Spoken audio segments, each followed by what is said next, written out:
નમસ્કાર, ઇન્ડિયા ન્યૂઝના ખાસ કાર્યક્રમમાં આપનું સ્વાગત છે. હું છું આપની સાથે નિષ્ઠા. કોરોનાનો કહેર છે. દરેક લોકો આ પરિસ્થિતિને જોઈ રહ્યા છે. દરેક લોકો ફીલ કરી રહ્યા છે કે આ કેવી પરિસ્થિતિ છે. ઉનાળાનો સમય છે. ગરમીનો પારો જેમ વધતો જણાઈ આવ્યો છે તેવી રીતે જ કોરોના પણ પોતાની સ્પીડ યથાવત રાખે છે. દરેક લોકો જાણે છે કે આ ક્યારે બંધ થવાનું નામ નથી લેતો, તો તેના માટે પ્રયત્નો શું કરવા?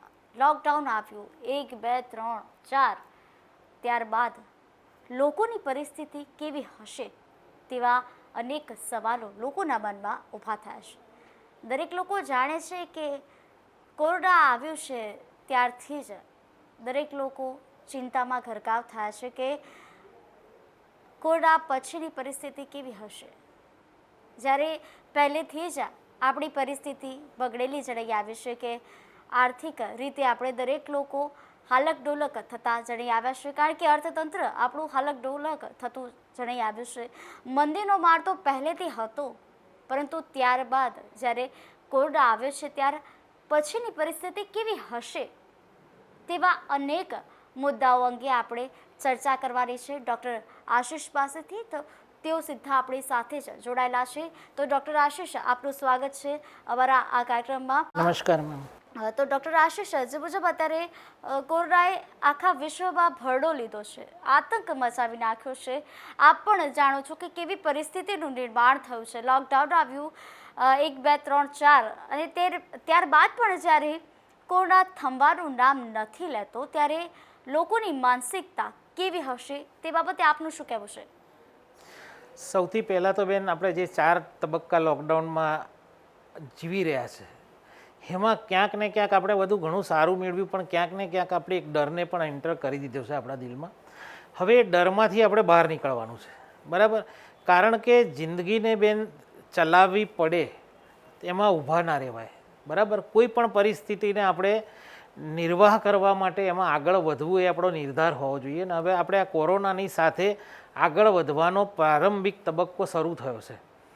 જેમ કે લોકડાઉન 4માં ઘણી બધી જગ્યાએ ઘણા બધા પ્રકારની છૂટછાટો મળી, અને એ છૂટછાટોની સાથે નો ડાઉટ કે કોરોનાની ગતિ તો ક્યાંય રોકાઈ નથી, ઉલટી વધી રહી છે. પણ એ માનસિકતા છે જ બેન કે જેમ સોશિયલ ડિસ્ટન્સિંગ ઓછું થવાનું છે, વધવાનું છે, એમ કોરોનાના કેસીસ વધવાના છે.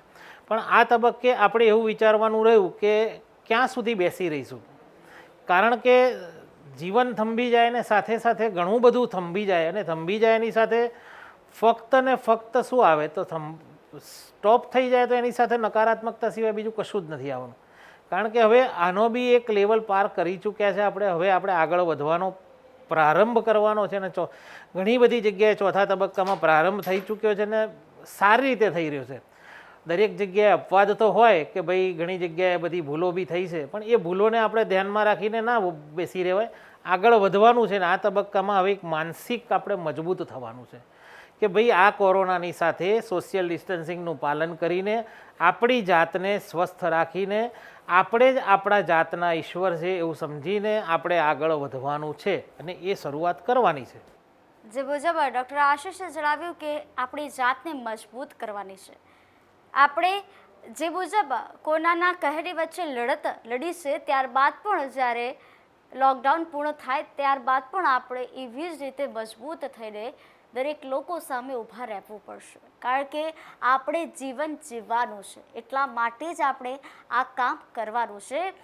આશિષભાઈ, જે મુજબ અત્યારે જે ચાલે છે કોરોનાનો કહેર, ત્યારબાદ લોકડાઉન પૂર્ણ થયા પછી જે મુજબ મજૂરો ક્યારે પાછા આવશે તે ઉદ્યોગ જગતમાં સૌથી મોટો સવાલ ઊભો થયો છે. ત્યારે ઉદ્યોગ જગતના મુદ્દાને લઈને તમને ચર્ચા કરવા માગું છું કે જો લોકડાઉન પૂર્ણ થયું ત્યારબાદ ઉદ્યોગ જગતમાં કેવી કપરી પરિસ્થિતિ આવશે તે બાબતે આપનું શું કહેવું છે? ઉદ્યોગ જગતમાં જુઓ, સમજો કે હજી તો બેન માણસો પોતાના વતનમાં હજી હમણાં ગયા છે, અને એ હમણાં જે પણ વેદના વેઠીને ત્યાં આગળ ગયા છે બેન, તો હજી તેમને એ વેદનામાંથી બહાર આવવાનો સમય જોઈશે. એટલે આપણે એવું સમજીએ કે એ લોકો હવે તરત પાછા આવી જશે, એ શક્ય નથી. એટલે ઉદ્યોગ જગતને આવનારા 1-2 માસ આ તકલીફમાં રહેવાનું છે એવું માનસિકતા કેળવવી જ પડશે. પણ આજે શરૂઆત કરશો તો 2 મહિને પાછા આવશે. શરૂઆત તો કરવી પડશે ને. એટલે આવનારા એક દોઢ મહિનો કે 2 મહિના સુધી જે પણ લોકો વતન ગયા છે એ લોકોને આપણે એક સહાનુભૂતિપૂર્વક અને વિશ્વાસપૂર્વક એમને એવું અહેસાસ કરાવવો પડશે કે તમે અહીંયા આવો, અમે તમને બધી જ તમારી સેફટી, તમારી બધી જ સાર સંભાળ રાખીશું અને સોશિયલ ડિસ્ટન્સિંગના પાલન સાથે અમે તમારી પાસે કામ કરાવીશું. એ મક્કમતાપૂર્વક એમને ભરોસો આપશો ત્યારે જ એ લોકો પરત આવશે. કારણ કે અત્યારે એ લોકો પણ પુષ્કળ વેદનામાંથી ગયેલા છે, એટલે હજી બહાર નહીં નીકળ્યા હોય એ લોકો. એટલે આપણે ઉદ્યોગ જગતને, મજૂરો કે કામદારોની જે બી અત્યારે ત્રુટીઓ છે એ ત્રુટીઓ માસ દોઢ માસ તો દેખાવાની જ છે. એટલી ઇઝી સરળતાથી આવવાના નથી મજૂરો. એ વસ્તુને ધ્યાનમાં રાખવા જેવી છે. તો તમને બધાને ખ્યાલ જ છે કે હિજરત કરીને દરેક મજૂર અહીંયાથી દરેક સ્થળે તેમના ઘરે પહોંચાશે. અમદાવાદથી માંડીને તેઓ યુપી પણ પહોંચાશે, કેરળ પણ પહોંચાશે, રાજસ્થાન પણ પહોંચાશે. ચાલીને તેઓ થાકી ગયા હશે. જાણીએ છીએ કે તેઓ પાછા ઝડપથી તો નહીં આવે, પરંતુ તેઓ પાછા ઝડપથી આવે તો ત્યારે તે માટે ઉપાય શું? સૌથી પહેલાં એ લોકોને ભરોસો આપવો પડશે. એવો ભરોસો આપવો પડશે કે જે એમના મનને નહીં, એમના કુટુંબને વિશ્વાસ આપવો પડશે કે આ વ્યક્તિ જ્યારે પાછો પરત આવી રહ્યો છે તો એની બહુ જ દરેક રીતે એની સાર સંભાળથી માંડીને અમે એમની સેફટીપૂર્વક એમનું ધ્યાન રાખીશું. અને બેન, ડરને છે ને બહુ અઘરો છે કાઢવો, સમજ્યા? એટલે એના પરિવારને જે વેદનાઓ બેન તમે બેઠી છે, તમે ટીવીના માધ્યમથી જોયેલી જ છે. હવે એ માધ્યમથી જ આપણે વાત કરીએ તો આ વેદનાઓને ભૂલતા બી સમય તો લાગશે ને. એટલે તમારે જ જે પણ કહીએ કે જે પણ ઓનર્સ છે એ લોકોએ ભેગા મળીને એસોસિએશને એવી કંઈક રચના કરવી પડશે કે જેનાથી એ લોકો વહેલી તકે પાછા આવે. અને આ એક માણસ નહીં કરી શકે, એક વેપારી નહીં શકે, આ આખું એક એસોસિએશને ભેગા થઈને કાર્ય કરવું પડશે. બરાબર? એમની સેફટી, એમની સિક્યુરિટી, એ બધી જ વસ્તુને એમને આશ્વાસન આપીને જ પરત આવશે. પણ છતાંય હું એવું માનું કે હજી મહિનો માસ તો આ વસ્તુની તકલીફ દેખાય જ છે. ગમે તેટલો ભરોસો આપો ને બેન, પણ જે વેદના વેઠીને ગયો છે ને, વેદનાના લીસોટા એમ જતા નથી. કોરોનાથી ડરીને કામ નથી કરવાનું, તેની સામે આપણે લડત રાખવાની છે. ડૉક્ટર આશિષ, એ પણ સવાલ અચૂકપણે આપણે પૂછવા માંગીશ કે લોકડાઉનની સ્થિતિ બાદ દરેક લોકોની માનસિકતા જે છે શું બદલાશે? બદલવી પડશે બેન, માનસિકતા બદલવી પડશે. લોકડાઉન પછી તમે જે લોકડાઉનમાં ફેસ કર્યું છે એને તમારે યાદ રાખવાનું છે મગજમાં, કે આપણે કેમ લોકડાઉનમાં રહ્યા હતા, કે આપણે કોરોનાથી લોકડાઉનમાં રહ્યા હતા અને કોરોનાથી આપણે બહાર નીકળી અને હવે કોરોનાની સાથે સાથે જીવવાનું શરૂઆત કરવાની છે.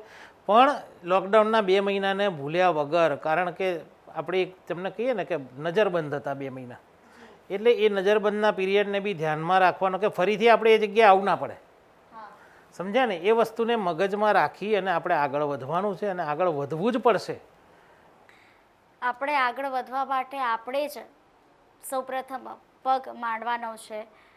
તો ડૉક્ટર આશિષ, સૌથી વધારે જે સવાલ મને જ્યારે ઈચ્છા થાય છે કે આ સવાલ અચૂકપણે મારે પૂછવો જોઈએ, કારણ કે એ સવાલ પણ એવો છે, આપણું ગુજરાત હવે ઇન્ડસ્ટ્રીમાં ખૂબ જ આગળ વધતું જણાઈ આવ્યું છે. ઔદ્યોગિક ક્ષેત્રે આપણે જોઈએ છીએ કે કેવી રીતે આપણે હરણફાળ ભળી છે.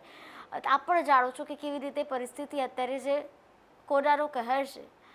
તો ઉદ્યોગ જગત માટે એક સૌથી માથે મોટો પ્રશ્ન ઊભો આવીને બેઠો છે કે લોકડાઉન બાદ તેમની પરિસ્થિતિ કેવી હશે? ઉદ્યોગ જગત માટે લોકડાઉન બાદની પરિસ્થિતિ આપણે વિચારવા જઈએ બેન, તો જો ઉદ્યોગ જગતને અત્યારે મજૂરોની શોર્ટેજ છે, કામદારોની શોર્ટેજ છે, જે લોકો પોતાના વતન ગયા છે અને એ લોકો 2-1.5 મહિનાની વેદના ભોગવીને ત્યાં ગયા છે, એટલે એ લોકો એટલી સરળતાથી અહીંયા પાછા આવે એ બહુ અઘરી વસ્તુ છે. તો ઉદ્યોગ જગતનું એસોસિએશને ભેગા મળીને, કારણ કે આ એક વ્યક્તિ કોઈ નહીં કરી શકે, એસોસિએશને ભેગા મળીને ગવર્મેન્ટના સહકારથી એ કામદારોને એવું આશ્વાસન, એવો ભરોસો આપવો પડશે કે આપ પાછા આવો, વહેલી તકે પાછા આવો અને અમે તમારી સંપૂર્ણ જવાબદારી, અમે તમને બધી જ રીતે સપોર્ટ કરીશું, સોશિયલ ડિસ્ટન્સિંગનું પાલન કરીશું, તમારી બધી જરૂરિયાતોને અમે પૂરી કરીશું. આ આશ્વાસન એકદમ દિલથી આપવું પડશે કે જે એ લોકોના હાર્ટને ટચ કરી જાય. તો આ સમયને હું હજી એવું માનું છું ગણતરી મુજબ કે હજી આ બધું રાગે પડતા મહિનો 1.5 મહિનો તો રમતા રમતા નીકળી જશે બેન. એટલે ઉદ્યોગ જગત માટે આવનારો મહિનો શરૂઆત થશે, પણ સ્ટાર્ટઅપ થશે, પણ કામદારોની તકલીફ ને એ બધી તકલીફો રહેવાની છે. પણ આ કંઈક પગલું ગવર્મેન્ટના સહાયથી ને એસોસિએશનો ભેગા મળીને આ જો કરશે તો કામદારો વિચાર કરશે પાછા પરવાનો, કારણ કે એમને પણ બેન આર્થિક જીવન નિર્વાહ કરવાનો છે. ત્યાં આગળ એ જ્યાં પરત ગયા છે ત્યાં આગળ એમની પાસે અર્થોપાર્જનના સાધન નથી, એટલે એમને પણ અર્થોપાર્જન માટે આવવાનું તો આવશ્યક છે જ. તે મુજબ આપને જણાવ્યું કે હિજરત ભણીને મજૂરો જ્યારે પોતાના ઘરે જઈ રહ્યા છે, અનેક લોકો હજી પણ જ્યારે જતા નજરે પડે છે, કેટલાય લોકો તો ઘરે પણ પહોંચી ગયા છે. તેમની વેદના ખરેખર આપણે અનુભવીએ ત્યારે આપણે પણ રડી જઈએ છીએ. કેટલાય લોકોને મેં રડતા પણ જોયા છે, કારણ કે તેઓ જ્યારે રસ્તા પર જતા હતા તેમની આંખમાં એક લાલાશ પડતી જે આંખ જે જોવા મળતી હતી ને, તે તેમનું રુદન જ્યારે તમે પણ અનુભવો ત્યારે તમને જાણવા મળશે કે એ આંખની અંદર એક ગુસ્સો પણ છે અને પોતાના ઘર તરફ જવાની એક આશા પણ દેખાઈ હતી. ત્યારે એ જ મુદ્દાને લઈને હું ડૉક્ટર આશીષને પૂછવા માગીશ કે હાઈકોર્ટે પણ જ્યારે કહી દીધું છે ત્યારે તે લોકો હવે જ્યારે પાછા આવશે તો એ પહેલાં જેવું જ કામ કરશે કે હવે તેમાં ક્યાંક ને ક્યાંક એ બદલાવ જોવા મળશે? ના બેન, જો એ લોકો જે પણ લોકો વતન પાછા ગયા છે એ લોકોને કામ તો બેન કરવું જ પડશે, બરાબર છે. હવે કપરો કાળ ગયો, વેદનાઓનો સમય ગયો. હવે એ વેદનાઓને વાગોળવાનો સમય નથી કે હવે અમે આટલી તકલીફો ભોગવીને હવે અમે આ શું કરીએ, એ વાગોળવાનો સમય નથી. કારણ કે એમને પણ એમના જીવન નિર્વાહને, પરિવારના જીવન નિર્વાહને આગળ વધારવા માટે કામ તો કરવું જ પડશે. એટલે કામની વફાદારી તો એની એ જ રહેવાની છે, પણ એક અંદર ડર સાથે કરે છે. એટલે મેં તમને કીધું ને કે દરેક એસોસિએશને કે ગવર્મેન્ટે સાથે મળી એમને એક દિલાસો આપવાનો છે કે ભાઈ તમે લોકો પાછા આવો, અમે તમારી સંપૂર્ણ કાળજી રાખીશું. તમને જે વેદનાઓ ગઈ છે વેદનાઓ હવે તમે ભોગવી લીધી, એ ના ભોગવવાની નથી થવાની. તો હવે એ સમયકાળ કપરો કાળ તમારી પાસે નહીં આવે. એટલે એ વર્ક તો કરશે જ બેન, કારણ કે એમનું કાર્ય છે એ કરવાના જ. એ લોકો કાર્ય પ્રત્યે વફાદાર છે એટલે તો બેન તમારી સાથે જોડાયેલા છે ને, એટલે જ તમે એમને રાખ્યા છે, બરાબર છે ને. એટલે એ વસ્તુ તો એમનામાં રહેવાની, પણ એક ડર સાથે કામ કરશે. જ્યાં સુધી કોરોના છે ત્યાં સુધી બેન ઉદ્યોગપતિ બી ડરમાં રહેવાનો છે, ગવર્મેન્ટ પણ ડરમાં રહેવાની છે, સામાન્ય માણસ પણ ડરમાં રહેવાનો છે, એમ મજૂર પણ ડરમાં રહેવાનો છે. પણ એ ડર સાથે હવે ડરને ખંખેરી અને આપણે આપણા કાર્ય તરફ આગળ વધવાનું છે જ.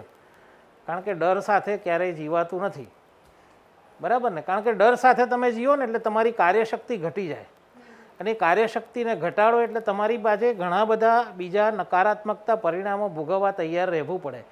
તો આપણે ડર સાથે ડરને એક બાજુ ખંખેરી અને આપણે આગળ વધો.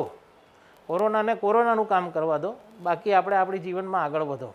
જેમ કે એક તમને કહું કે કોઈક વ્યક્તિને કોઈક મહારોગ થાય છે તો એ જીવન તો જીવે જ છે ને, બરાબર કે નહીં.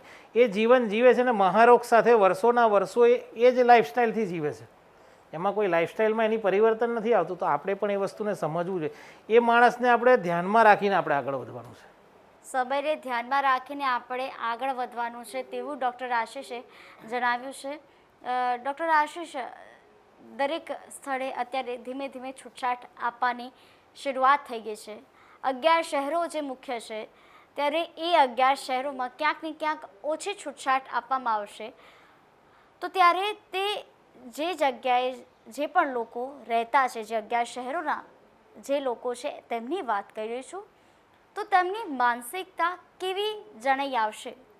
બેન, માનસિકતા એવું છે કે જે 11 શહેરોમાં અત્યારે કોરોનાનો વ્યાપ વધુ છે, તો આપણે એવું તો સમજી લેવાનું રહે કે ત્યાં આગળ સોશિયલ ડિસ્ટન્સિંગનું પાલન ઓછું થયું છે, ત્યારે જ 11 શહેરો. બાકી આખા ઇન્ડિયામાં ઘણી જગ્યાએ બધું કોરોના એકદમ રદ થઈ ગયો છે. તો એ લોકોએ એમની માનસિકતામાં સુધાર કરવો પડશે, સોશિયલ ડિસ્ટન્સિંગનું પાલન કરવું પડશે. તો આવનારા ટૂંક સમયમાં એ લોકો પણ આમાંથી બહાર આવી જશે. પણ એ લોકોએ આપણી ગવર્મેન્ટની ગાઈડલાઇન, સોશિયલ ડિસ્ટન્સિંગનું પાલન, કોરોનાથી બહાર નીકળવાના એફર્ટ્સ કરવા પડશે, અને એફર્ટ્સથી એમને આગળ વધવું પડશે. કોરોનાથી બહાર નીકળવાનો આપણે પ્રયાસ કરવો પડશે તેવું ડૉક્ટર આશીષે જણાવ્યું છે. અને તે વાત પણ સાચી છે ડૉક્ટર આશીષ, કારણ કે આ કપરો સમય છે એને આપણે અવગણી તો ના શકીએ, પણ આપણે તેની સાથે રહેતા શીખવું પડશે.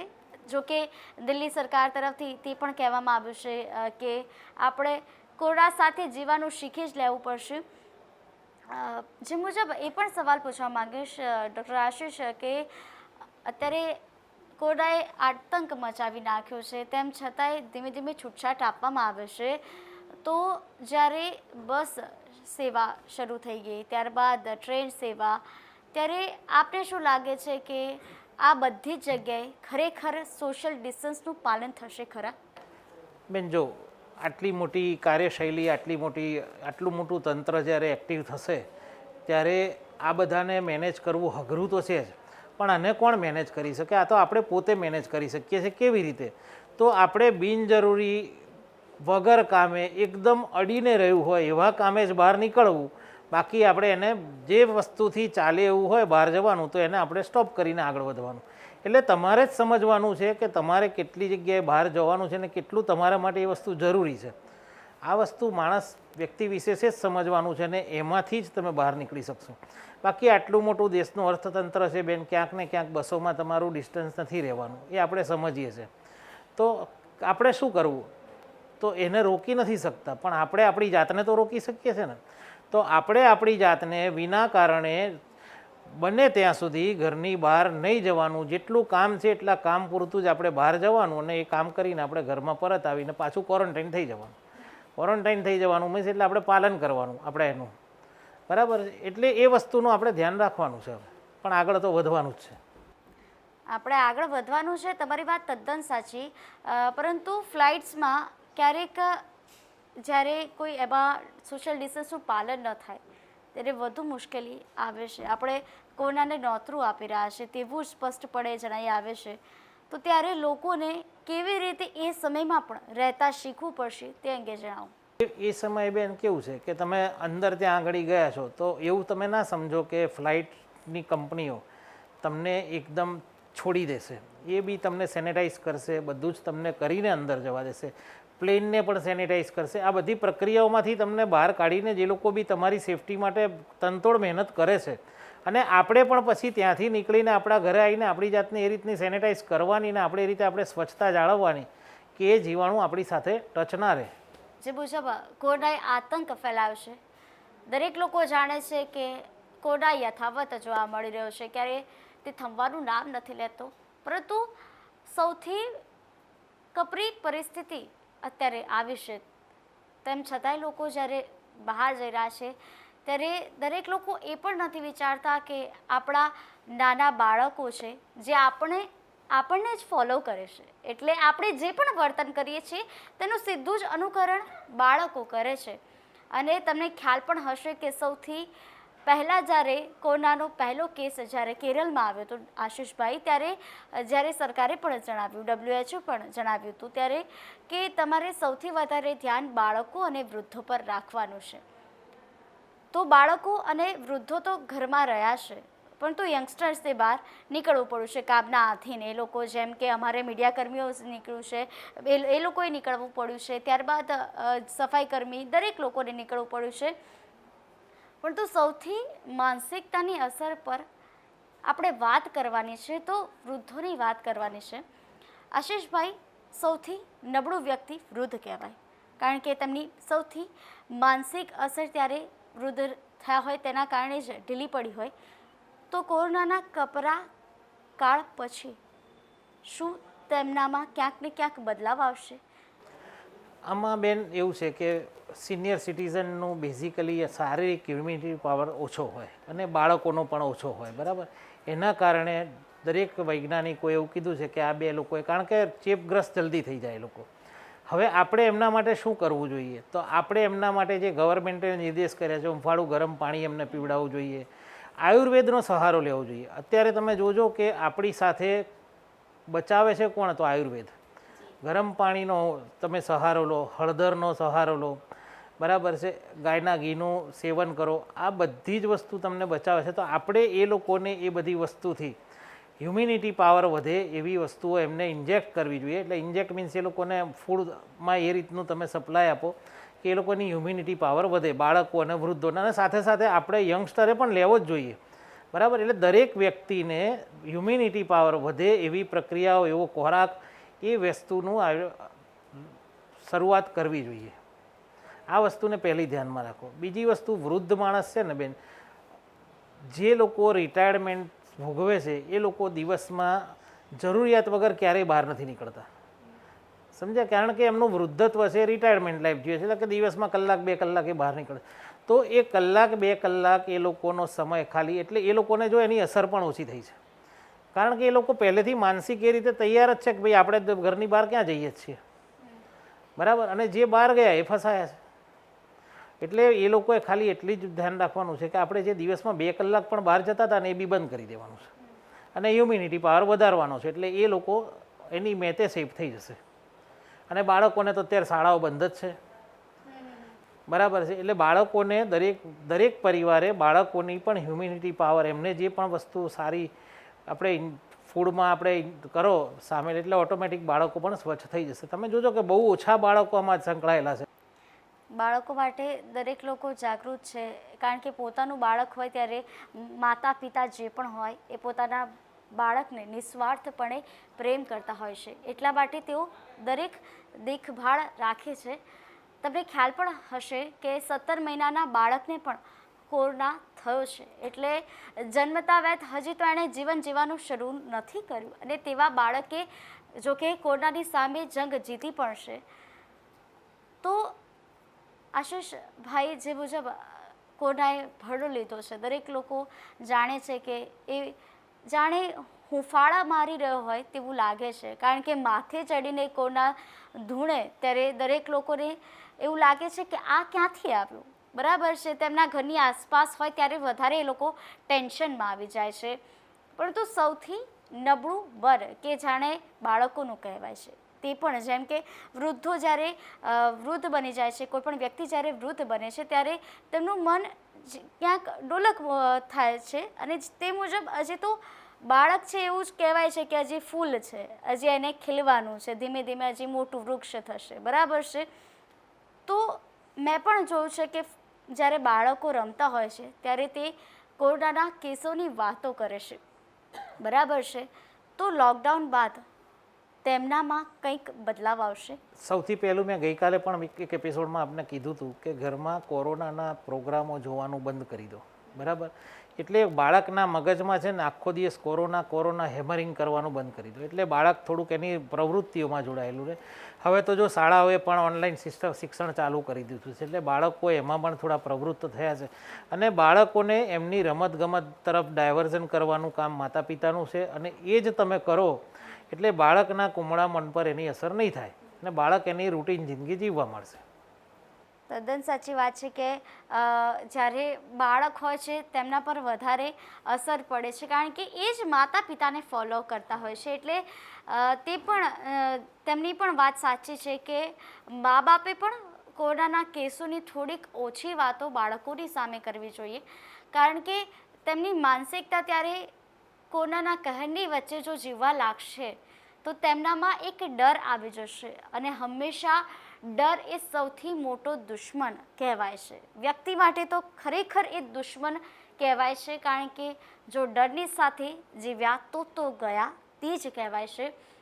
પરંતુ આ ડરને કેવી રીતે આપણે દૂર કરવાનો છે તે અંગે હું ડૉક્ટર આશીષે પૂછવા માંગીશ કે દરેક લોકો આ ડરની અંદર અત્યારે જીવી રહ્યા છે. લોકો અત્યારે દરવાજો પણ ખોલે છે ને તો ક્યાંક પોલીસની વેન પણ આવે ને તો તરત ત્યાં દરવાજો બંધ કરી દે છે. તમને પણ ખ્યાલ હશે કે બહાર જવાનું ક્યાંક નામ ના લે. જે કોરોનાના કહેરની વચ્ચે જ્યારે લોકડાઉન હતું ત્યારે તમને ખ્યાલ હશે કે જમાલપુર એવો હોટસ્પોટ એરિયા હતો, બરાબર છે. ત્યાં લોકો બહાર જવા માંગતા જ નહોતા, પરંતુ એવા હોટસ્પોટ જેવા જે રહ્યા હતા, બરાબર છે, જે કોરોનાના મોખરે હતા, ત્યારે તેવા વિસ્તારોમાં જે પણ લોકો આ સમયને ફેસ કર્યો છે તેમની માનસિકતા કેવી હશે? સૌથી પહેલી બેન વસ્તુ એવી છે કે માનસિકતા આપણે જોવા જઈએ તો આપણે એક દરેક માધ્યમોથી એક વસ્તુ આપણને ખબર હતી કે આપણે ઘરમાં ક્વોરન્ટાઇન આપણે ઘરમાં રહેવાનું છે, બરાબર છે. એટલે મેન્ટલી તમે પ્રિપેર્ડ હતા કે આપણે ઘરમાં જ રહીને હવે જીવન જીવવાનું છે આટલા સમય માટે. હવે તમે વારંવાર ઘરમાં બેસીને ટીવી ઉપર કોરોના કોરોના કોરોના જોયું એટલે કોરોનાનો ડર તમારી અંદર આવી ગયો. પણ તમે એની જગ્યાએ જો તમે મેડિટેશન તરફ કે ઘરના પરિવારના સુમેળ તરફ ધ્યાન આપો ને તો આ કોરોનાનો ડર એન્ટર જ ના થાય. એકબીજાની હૂંફ છે બેન, પરિવાર શું છે કે એકબીજાની હૂંફ છે, એકબીજાનો સાથ છે, અને એકબીજા સાથે બેસીને તમે હળી મળીને વાત કરો એટલે તમારો કોરોનાનો ડર કે કોરોનાથી થોડા સાઇડ ટ્રેક થઈ જશો તમે, અને એટલે કોરોના ઇનબિલ્ટ નહીં આવે તમારે, એટલે ઓટોમેટિક તમે પોઝિટિવ એનર્જીમાં જતા રહેશો.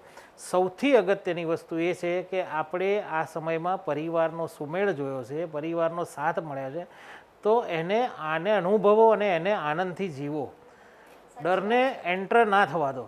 એટલે વારંવાર કોરોનાને ભૂલી જાઓ, કોરોના છે એ જ ભૂલી જાઓ તમે, બરાબર છે. ઘરમાં રહેવાનું છે તો ઓકે, આપણે ઘરમાં છીએ, બધા પરિવારમાં આનંદ મસ્તી, સવારે ચા નાસ્તો, બપોરે જમવા, સંગીતનો સાથ લો, તમને જે પણ પ્રકારનું સંગીત ગમે એનો સાથ લો.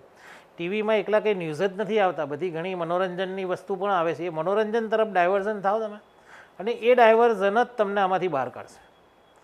અત્યારે મોટામાં મોટો સહારો તમારા માટે તમારું મનોરંજન છે, કારણ કે અત્યારે દરેક માણસ મનોરંજનથી દૂર ભાગે છે ને કોરોના તરફ પડે છે, બરાબર છે. તો તમે મનોરંજન ઉપર ધ્યાન આપો, રેડિયો હોય, ટીવી હોય, કોઈ પણ જગ્યાએ જ્યાં મનોરંજન મળતું હોય, જ્યાં તમારા મનને શાંતિ મળતી હોય એ પ્રક્રિયા ઉપર ધ્યાન આપો, ઓટોમેટિક તમે પોઝિટિવ એનર્જીમાં આવી જશો અને એનાથી આગળ તમે જઈ શકો. તો દરેક માણસ માટે શક્ય નથી, પણ હું એક એવી ગાઈડલાઈન આપીશ કે બને ત્યાં સુધી રોજનું 5 દિવસ 30 સેકન્ડથી એક મેડિટેશનનું શરૂ કરો, તો એ મેડિટેશન 30 સેકન્ડનું પણ તમને ક્યાંક ને ક્યાંક તમને સહાયરૂપ થશે.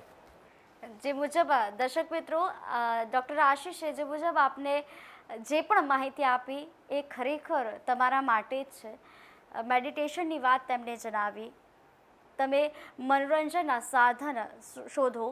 તમે ખબર છે કે કોરોના પછી તમારી માનસિક અસર ક્યાંક ને ક્યાંક બદલાતી જણાશે, તમે પણ ક્યાંક થોડાક બદલાયેલા જણાશો, કારણ કે તમે લોકડાઉનમાં લોક થઈ ગયા હતા પૂરી રીતે. તમે લોકોની સામે જ્યારે જતા નથી ત્યારે તમે પણ ક્યાંક મૌન થઈ ગયા હતા.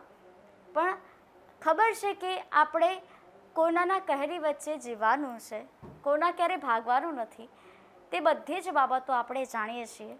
અને હું આભાર કહેવા માગીશ, કારણ કે તમે જે મુજબ અમારા દર્શક મિત્રોને માહિતી અને માર્ગદર્શન આપ્યું, કારણ કે દરેક લોકોને આ ઉપયોગી નીવડશે. તો અમારા આ કાર્યક્રમમાં પણ આશીષભાઈ આપ ઉપસ્થિત રહ્યા તે બદલ આપનો ખૂબ ખૂબ આભાર, કે દરેક લોકો આ માહિતીને ખૂબ જ સાચી માને, કારણ કે આ કોરોનાનો કહેર યથાવત જોવા મળી રહ્યો છે. અને આપને પણ ખ્યાલ આવશે કે થોડુંક પોતાને ખુશ કરવા માટે પોતે જ ઊભા રહેવું પડશે, અને દરેક લોકોએ નકારાત્મક વસ્તુ જે પણ છે તે દૂર રાખવાની છે, પોતે હકારાત્મક થવાનું છે. પોઝિટિવ જે આપણે કહેવાય છે ને કે પોઝિટિવિટી આપણે લાવવાની છે, આપણે ખુદ ખુશ રહેવાનું છે, તે જ સૌથી મોટો ઉપાય છે. તો આવી રીતે જ આપણે અલગ અલગ વિષયો સાથે મળતા રહીશું. અત્યારે સમય થયો છે મને રજા આપવાનો. નમસ્કાર.